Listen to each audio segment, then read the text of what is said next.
All right, guys, audit your hiring funnel.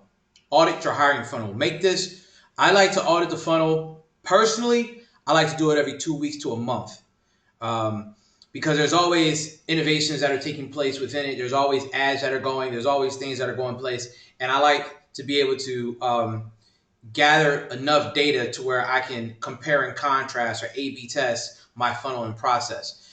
I am more innovative than most, almost 99%, 98% of the people that are out there in the space when it comes to hiring and when it comes to speaking to candidates and treating folks with respect. I am in a different category. I don't expect you guys to go out the way I do. Like, for an example, I have no problem with creating a video on my cell phone if need be, describing the job description to a candidate so that a candidate does not have to read, a document, if you will, of copy regarding job descriptions and things like that. I talk to people differently. I talk to them like they're grown. I know that is not that's not a practice that is being accepted by the bigger companies. But be mindful too. I've been in an online space.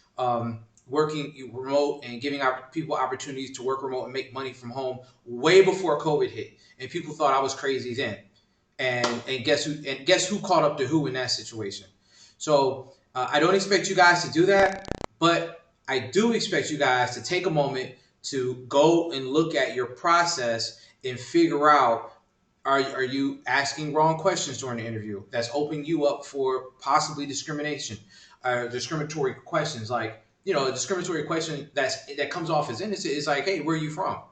That is an innocent question, no doubt, but it could be discriminatory at a later time, especially if that person doesn't get an offer. And if that matches up with the qualifications of somebody else, then you don't want to do that. So let me give you guys an example. There was a client that I consulted. Um, the person has a facility, has a brick and mortar location, and um, this was about sales, but it's still a funnel. So I'm gonna use this as an example. Their sales process was they would run ads. Their ads would go to a website, and then that was it. It was 2 steps: run ads, drive traffic to the website. That's it.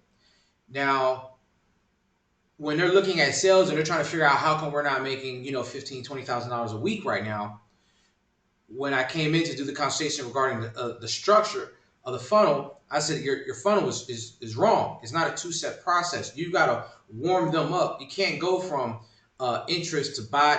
That doesn't work. You have to explain the value in between there.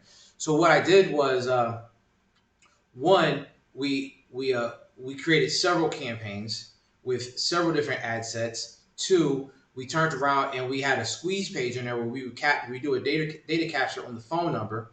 Three, we added an appointment setter to call up those people and schedule appointments.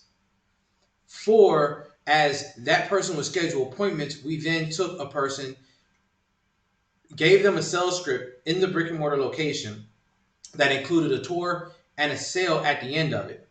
And then five, we had from that point we had a follow up, which means that we would follow up with them whether they sold or whether they bought or did not buy. We followed up with them. If they did not buy, it was, hey, come back, give us a shot. Here goes a free offer. Come back for a free ride, etc. If they did buy, then it was, this is going to be your first day. Here goes this information, that information, that information. This is how to park. This is where you can park at. This is going to be, like, we gave them everything we needed. So the point that I'm getting at is that by making those adjustments, we saw a lot more sales when it came to where it was beforehand, where it was after, because we actually created a funnel. Your hiring process is a funnel into your company, so you need to audit it. Like I said, I like to do it like once a month, sometimes once every 2 weeks, depending upon if the changes are drastic.